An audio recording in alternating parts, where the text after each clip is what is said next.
தமிழக பாஜக கட்சியின் மாநில தலைவர் அண்ணாமலை தற்போது தலைவர் பதவிக்கான போட்டியில் தான் இல்லை என்று உறுதிப்படுத்தியுள்ளார். அதாவது தமிழ்நாட்டில் மீண்டும் அதிமுக மற்றும் பாஜக கூட்டணி அமைக்க இருப்பதாக கூறப்படும் நிலையில் ஏற்கனவே கூட்டணி உடைந்ததற்கு அண்ணாமலை தான் முக்கிய காரணமாக பார்க்கப்படுகிறார். இதன் காரணமாக தேசிய தலைமை அவரை தலைவர் பதவியிலிருந்து நீக்க முடிவு செய்துள்ளதாக கூறப்பட்டது.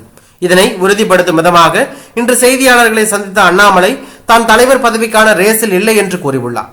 அதன் பிறகு மீண்டும் புதிய தலைவரை நியமிக்க நான் யாரையும் பரிந்துரையும் செய்யவில்லை என்று கூறியுள்ளார். புதிய மாநில தலைவருக்கான தேர்தல் விரைவில் நடைபெற இருக்கும் நிலையில் அது முடிந்து அறிவிப்பு வெளியான பிறகு நாங்கள் நிறைய பேசுவோம் என்றார். நான் தமிழ்நாட்டு அரசியலில் மட்டும்தான் தொடர்வேன், டெல்லிக்கு செல்ல மாட்டேன் என்று கூறினார். அதிமுக குறித்த கேள்விக்கு பதில் சொல்ல மறுத்துவிட்டார். மேலும் அண்ணாமலை மத்திய அமைச்சராக ஆகப்போவதாக செய்தி வெளியான நிலையில் அதனை தற்போது அண்ணாமலை மறுத்து டெல்லி அரசியலுக்கு செல்ல மாட்டேன் என்று அவர் கூறியுள்ளது அரசியல் வட்டாரத்தில் பரபரப்பையும் அதிர்ச்சியும் ஏற்படுத்தி உள்ளது.